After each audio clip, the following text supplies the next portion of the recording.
नमस्कार, स्वागत है आपका 2026 का जनमत में। बैकू सनी गंगा सागर आपके साथ में। बुलेटिन की शुरुआत करेंगे इस वक्त आ रही बड़ी खबर से। 5 राज्यों में मतों की गिनती जारी है। बंगाल के रुझानों में भाजपा को बहुमत मिला है, वहीं पुडुचेरी में बीजेपी ने बहुमत का आंकड़ा पार कर लिया है। असम में भी बीजेपी बहुमत में है। केरल के रुझानों में कांग्रेस के साथ जनता का हाथ नजर आता है और तमिलनाडु में विजय थलापति की पार्टी आगे निकल आई है। तो देखिए, अब अपने अंतिम चरण में है मतों की गिनती और कुछ ही देर के बाद इलेक्शन कमीशन की तरफ से, कमिश्नर की तरफ से ये आंकड़े जारी हो जाएंगे। स्पष्ट हो जाएगा कि कहां पर कितनी सीटें किस दल को मिली है। हालांकि रुझानों में 5 में से 3 राज्यों में बीजेपी आगे है। पश्चिम बंगाल में 293 में से 198 सीटें बीजेपी को मिली है। इधर तमिलनाडु में 234 में से 73 सीटें डीएमके को मिली है और टीवीके 108 सीटों पर है। एडीएमके 53 सीटों पर है। टीवीके ने सब कुछ चौंकाया है। तो असम में भी बीजेपी को 126 में से 98 सीटें मिली है। केरल में जरूर यूडीएफ और कांग्रेस का गठबंधन वहां पर 99 सीटों पर नजर आ रहा है।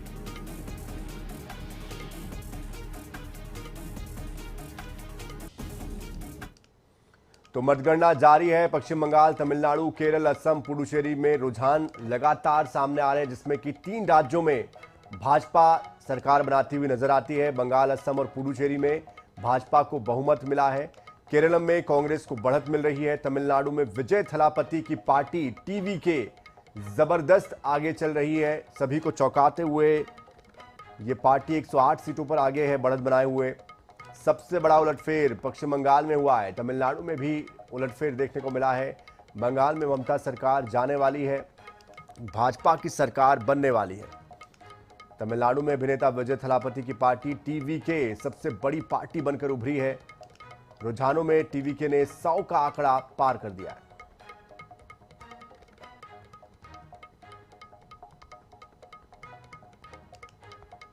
देखिए, जलेबी की मिठास तो झालमुड़ी की जो झाल है उसकी चर्चा हर जगह हो रही है, क्योंकि बीजेपी के तमाम नेता कार्यकर्ता झालमुड़ी का स्वाद ले रहे हैं। तो कुछ जगहों पर जलेबी निकाली जा रही है। वही पोलिंग काउंटिंग एजेंट्स काउंटिंग कर रहे हैं, उसकी तस्वीरें भी दिखा रहे हैं। तो जश्न की तस्वीरें भी आपके सामने हैं। कार्यकर्ताओं का जोश देखते ही बन रहा है। और चुनाव प्रचार के दौरान ममता बनर्जी की भी वो तस्वीर, जब वो लोगों के बीच पहुंची थी, तो अपने अपने तरीके से सभी ने प्रचार प्रसार किया। लेकिन नतीजे जनता ने आज जो जनादेश दिया उसके जरिए स्पष्ट हो रहे हैं कि किसको आगे वो बढ़ाना चाहते हैं, अपना भविष्य किसके हाथों में वो देना चाहते हैं। तो चौंकाने वाले परिणाम हैं तमिलनाडु के। और पश्चिम बंगाल में भी जिस तरह से बीजेपी ने 198 सीटें जीती है, ये भी चौंकाने वाला है। एक तरफा बीजेपी को बढ़त यहां पर मिलती हुई, 3 राज्य जहां पर बीजेपी ने बहुमत के आंकड़े से बहुत ज़्यादा संख्या में अपनी ताकत साबित की है, अपने आप को साबित किया है।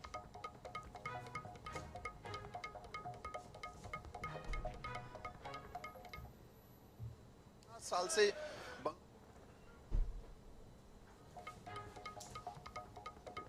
तो कांग्रेस केरल में खुश है। 140 सीटों में से लगभग 99-98 सीटें के चलते कांग्रेस के से आ रही है। रोक दिया। नौजवान को नौकरी नहीं मिल रहा था। 8 लाख करोड़ रुपए के ऋण लेके बैठी हुई थी। एक इंसान जन्म लेता है तो बंगाल में उसके लगभग 77,000 रुपीस उसके ऊपर कर्ज होता है। तो आज जो जीत, भरोसा का जीत हुआ, नरेंद्र भाई मोदी के ऊपर भरोसा किया है और मेरा पूर्ण विश्वास, मैं मोदी जी को जानता हूं। बंगाल को आप देखना कितना सुंदर बनाएगा मोदी जी। खुद उनके बहुत एक मन की इच्छा था, तो बंगाल को मैं बनाना चाहता हूं। ईश्वर करे मोदी जी के नेतृत्व में बंगाल आगे बढ़े, यही हम कामना करते हैं। देखिए ये जीत बंगाल के लोगों का जो इतने दिन से दबा के रखा हुआ था, लोगों का जो फ्रीडम मिला है, स्वाधीन हुए हैं, ऐसे भी इलेक्शन नहीं जीते। आप देखो रास्ते में मैं देख रहा हूँ, रास्ते में आम आदमी उतर गए। कौन है? बीजेपी के कार्यकर्ता है क्या? नहीं ना सर, देखा नहीं कभी। तो लोग उल्लास में कितने दिन बाद उनका हंस रहे। पश्चिम बंगाल के लोग हंसते नहीं थे, डरते थे कौन देख लेगा, क्या सोचेगा। इलेक्शन देने के बाद आप लोग जो मीडिया चैनल्स ने जो एग्जिट पोल किया है, मैंने पूछा भाई तुम लोगों ने ऐसा कैसे कर लिया? तो बोले साहब जब निकालते समय पूछता हूँ महिला को, कुछ बोलती नहीं, तो तृणमूल को देता तो बोल देता, बोल नहीं रहा है, मतलब वही हुआ, बोला नहीं किंतु काम कर दिया।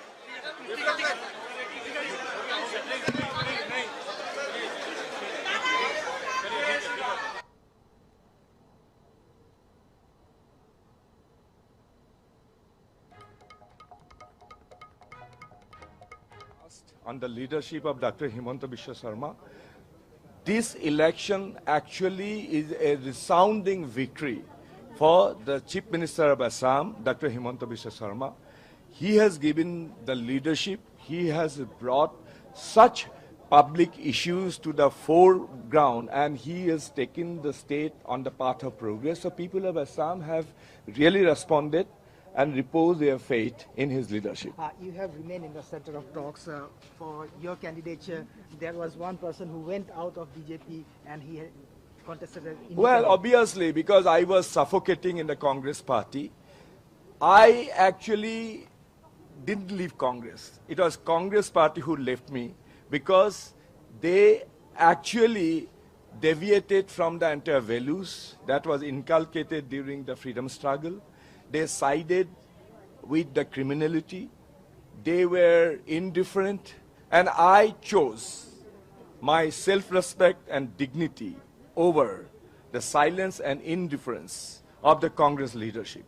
So I have accepted, I have come to the fold of the BJP. I'm very grateful to the BJP leadership and the entire ranks and file of the BJP party for accepting me as I am. You had a very limited period of time for campaigning. Obviously, just 14 days. So I'm very grateful to the family of BJP for supporting me and holding my hand.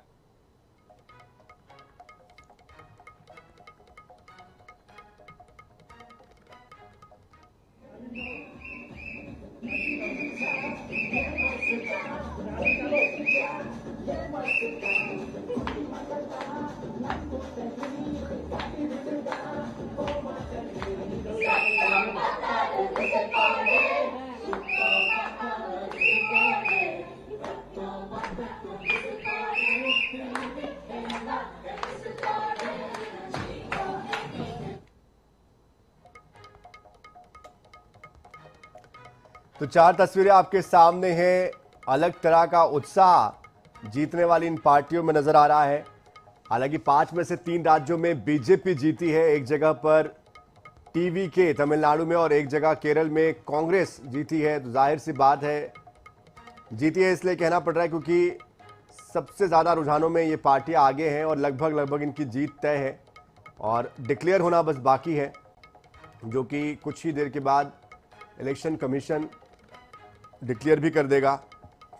जब इनको certificate दिया जाएगा तब एक आंकड़ा, जो final आंकड़ा होगा वो सामने आ जाएगा। लेकिन अभी जो आंकड़े आ रहे हैं वो तो इन दलों की जीत दिखा ही रहे हैं। तो झालमुड़ी के साथ बीजेपी के कार्यकर्ता नजर आ रहे हैं। तो तमिलनाडु में टीवीके की जो आंधी आई है, जो सुनामी आई है, वो नजर आ रही है। पहली मर्तबा ये पार्टी चुनाव लड़ रही थी। 2024 में इस पार्टी का जन्म हुआ और महज 2 सालों में आंधी नहीं, तूफान नहीं, बल्कि सुनामी टाइप की ये पार्टी बन गई और सुनामी की तरह लोगों के दिलों पर छा गई। 108 सीटें जीती है 234 में से।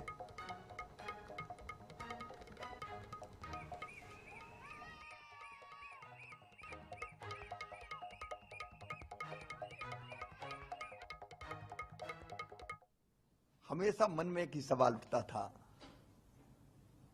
कि आखिर बंगाल में कब जीतेंगे। एक कार्यकर्ता के नाते अंदर से इतना संतोष है कि शब्दों में वर्णन नहीं किया जा सकता। वर्षों की साध मोदी जी के नेतृत्व में पूरी हो गई। लाखों कार्यकर्ताओं की तपस्या सफल हुई है। आज उनका बलिदान सार्थक हुआ है। ये विजय केवल बंगाल की विजय नहीं है, ये भारत की विजय है, हमारे देश की विजय है। चुनाव की बेला में वाकई दिल से बधाई दे रहे हैं और ये माननीय गृह मंत्री जी के शब्दों में अंग बंग कलिंग ये सब तरफ भाजपा का झंडा लहराया है। असम ने फिर एक बार घुसपैठियों के खिलाफ राष्ट्रवादी शक्तियों की विजय की तरफ कदम बढ़ाए। बंगाल आजादी के पहले से बहुत सक्षम, सबल और विकास परक राज्य हुआ करता था, लेकिन दुर्भाग्य से पहले कांग्रेस, फिर कम्युनिस्ट, फिर टीएमसी, जो सर्वे आए थे वो सर्वे सार्थक होते दिखाई दे रहे हैं और प्रचंड जीत के साथ भाजपा का झंडा लहरा रहा है और 17वां राज्य जहां मुख्यमंत्री एक बार फिर भाजपा के होंगे। तमिलनाडु में कहाँ है बीजेपी? आपको पता है कि वो टीवी के विजय का आश्चर्यजनक रिजल्ट था। बंगाल में भी मेरे ख्याल में भाजपा का रिजल्ट तो काफी अजीब है। हम सारे इम्प्रेस्ड हैं कि ये सब हुआ है। मेरे ख्याल में इस सबको बैठ के एनालिसिस करना पड़ेगा। मेरा ध्यान तो यही था केरल में, तो मैं ज्यादा नहीं कमेंट्री देना चाहता हूँ, टिप्पणी नहीं करना चाहता। मैं सिर्फ ये कहूंगा कि हमारे लोकतंत्र के यही सौंदर्य है कि हमारे लोग उनका मन, अपना मन जानते हैं और वो तय करते हैं कि उनकी किस्मत किसके अपने ही हाथ में ले। हमारे न केवल भारतीय जनता पार्टी के कार्यकर्ताओं के लिए बल्कि भारत देश की पूरी जनता जनार्दन के लिए नरेंद्र मोदी जी एक इंस्पिरेशन है, एक प्रेरणा है। जिस तरह का लीडरशिप उन्होंने देश को दिया है, जिस तरह का लीडरशिप उन्होंने पार्टी को दिया है, आज उसी का परिणाम है कि भारत को पूरी दुनिया एक बहुत बड़े संभावना के रूप में देख रही है और बहुत सारी ताकतें भारत को एक थ्रेट के रूप में देख रही हैं। तो नरेंद्र मोदी जी का नेतृत्व है जिसने भारत को एक नए आयाम पर पहुंचाया है, हमारी पार्टी को एक नए आयाम पर पहुंचाया है। आज उनका संबोधन सुनने को मिलेगा, हम सब के लिए फिर से एक प्रेरक विषय। भारतीय जनता पार्टी एनडीए के लिए बड़ी खुशखबरी है कि पश्चिम बंगाल में भी पिछले कुछ समय तक भारतीय जनता पार्टी के पक्ष में अच्छा रुझान आ रहा है और मुझे पूरा विश्वास है कि वहां की जनता को टीएमसी की जो निरंकुश सरकार थी उससे निजात मिलेगा और वहां पर भारतीय जनता पार्टी की स्पष्ट बहुमत में सरकार बनेगी। आसाम में तो निश्चित रूप से बनी रही है, पुदुचेरी में भी भारतीय जनता पार्टी वहां पर भी जीत रही है और तमिलनाडु, केरल में भी पहले से हम लोग की स्थिति अच्छी हो रही है। तो वहां की जनता को बहुत बहुत धन्यवाद देते हैं। तो स्पष्ट रूप से दिख रहा है कि पश्चिम बंगाल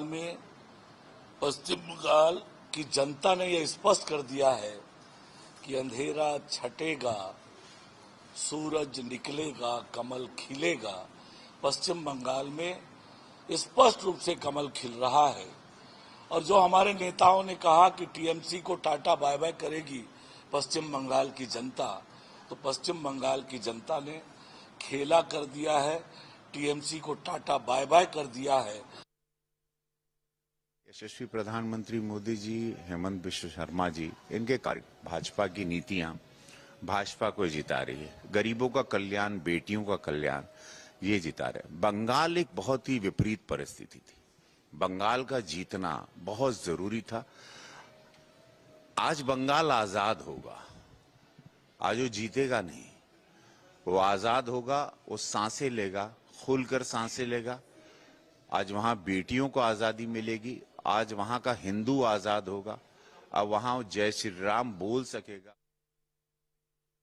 थर्ड राउंड कंप्लीट हुआ नंदीग्राम में, मेरा लीड 7000 के करीब है और भवानीपुर में फर्स्ट राउंड में मेरा 2000 माइनस था। अभी 4200 लीड हुआ है, 2000 कवर करके 2000 प्लस में मैं आगे हूँ। अभी जो 3 राउंड आने वाला है उसमें मेरा 3-4 राउंड तक मेरा नुकसान होगा। काफी मेकअप करके ममता बनर्जी का लीड होगा, लेकिन आखिरी फाइनली मैं जीतूंगा।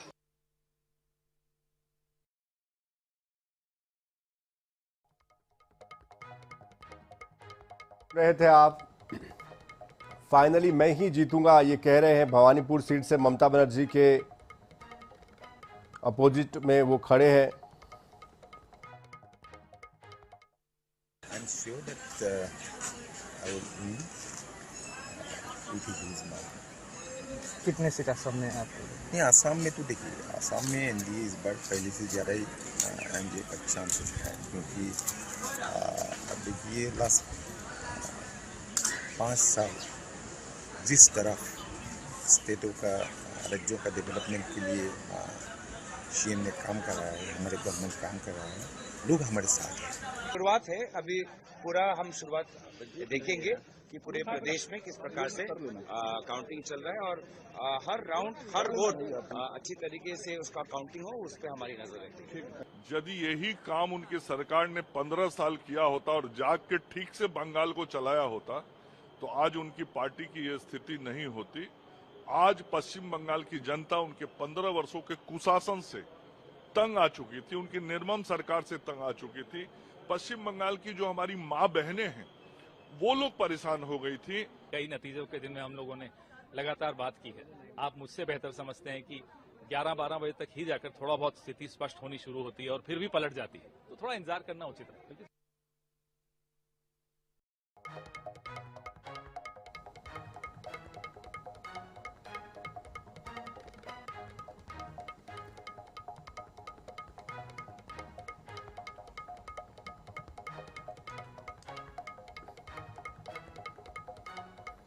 तो 5 राज्यों में जिस तरह से नतीजे सामने आए, इधर छत्तीसगढ़ में भी दुर्ग जिले के सुपेला क्षेत्र में पश्चिम बंगाल के चुनावी रुझानों को लेकर भाजपा कार्यकर्ताओं में जोश है और जोरदार जश्न उन्होंने मनाया है। रुझानों में भाजपा की बढ़त के बाद कार्यकर्ता सड़कों पर उतरे, ढोल नगाड़ों के साथ नाचे गाए, एक दूसरे को मिठाई खिलाई। नेताओं ने इसे ऐतिहासिक जीत बताते हुए सनातन और विकास की जीत बताया। भाजपा संभाग प्रभारी जगन्नाथ पानीग्रही, विधायक रिकेश सेन और कार्यकर्ता भोजराज सिन्हा ने इसे पीएम मोदी के नेतृत्व का परिणाम बताया। पूरे क्षेत्र में उत्साह और खुशी का माहौल देखने को मिला। बंगाल की जनता ने 2 बहुमत देकर के भारतीय जनता पार्टी को हिस्सा दिया। इस देश में सनातन का विरोध करने वालों की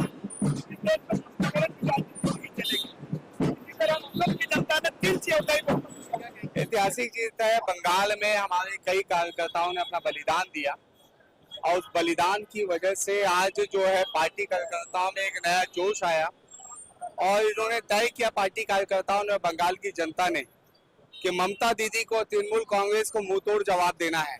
निश्चित बंगाल में जिस प्रकार से दीदी का आतंक था, आज सनातन जीता है और सनातन अब वहां पे अपनी सरकार बनाने जा रही है। आज की जीत की, इन चारों राज्य की जीत की भारतीय जनता पार्टी के पूरे परिवार के सदस्यों को और देश में रहने वाले लाखों सनातनियों को बहुत बहुत बधाई, बहुत बहुत शुभकामनाएं। छत्तीसगढ़ के मुख्यमंत्री विष्णुदेव साय ने सुशासन त्योहार के चौथे दिन कबीरधाम जिले के आदिवासी वनांचल क्षेत्र कुई कुकदूर क्षेत्र का अचानक से दौरा किया। प्रशासनिक अमले और ग्रामीणों को भी चौंका दिया। मुख्यमंत्री के हेलीकॉप्टर के अचानक यहां पर लैंड होते ही पूरे इलाके में हलचल तेज हो गई।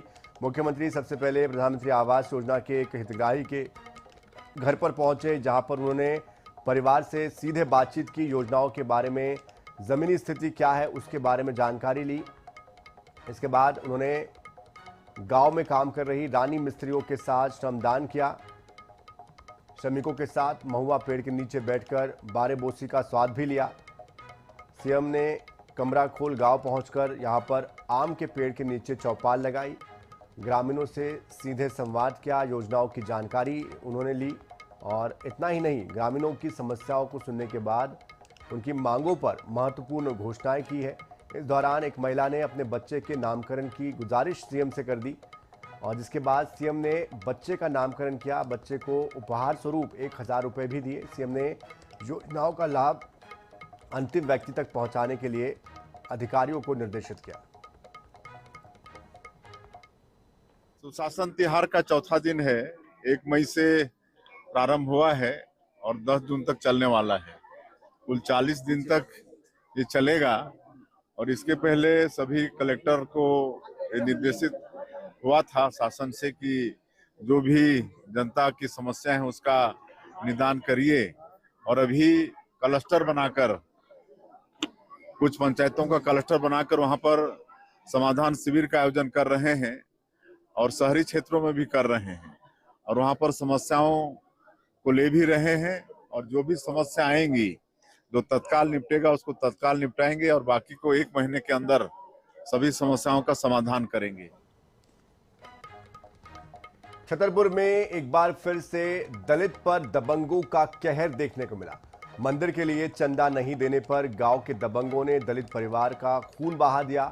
लाठी डंडों से इस कदर मारा कि परिवार के 5 लोग अधमरे हो गए। घायलों में महिलाएं और बच्चे भी शामिल हैं। मामले की जानकारी लगते ही पुलिस हरकत में आई। 4 आरोपियों को गिरफ्तार कर लिया गया है। मामला सिविल लाइन थाना क्षेत्र के ग्राम महाराजगंज का है। घटना का वीडियो भी सामने आ गया है।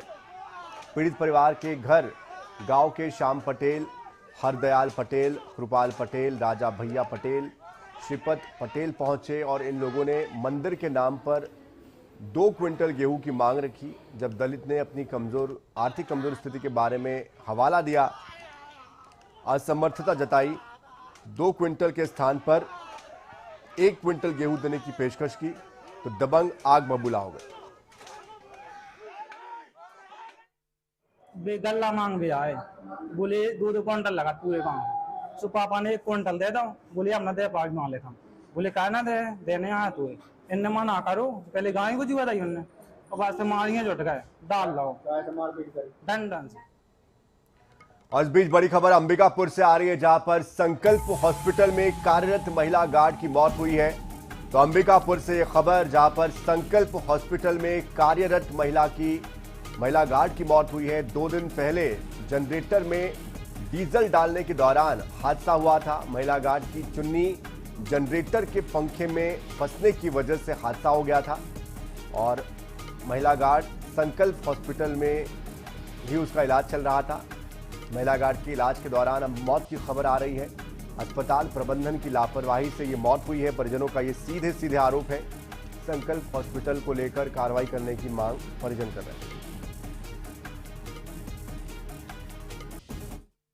तो ये ड्यूटी नहीं होनी चाहिए कि वो जाके जो पुरुष का काम है वो करे, जनरेटर चालू करे, उसमें डीजल डाले, क्योंकि यह काम पुरुष को ही शोभा देता है मेरे विचार से।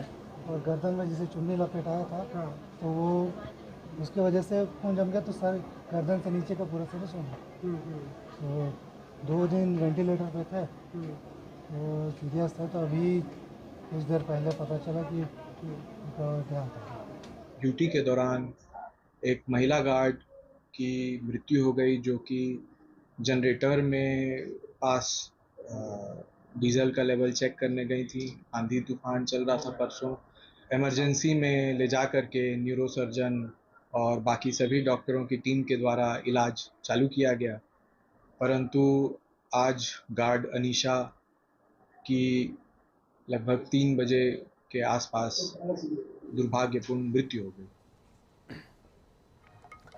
तो इसी के साथ इस बुलेटिन में इतना ही। ताज़ा खबरों के लिए, अपडेट्स के लिए आप बने रहिए INS 24/7 के साथ। नमस्कार।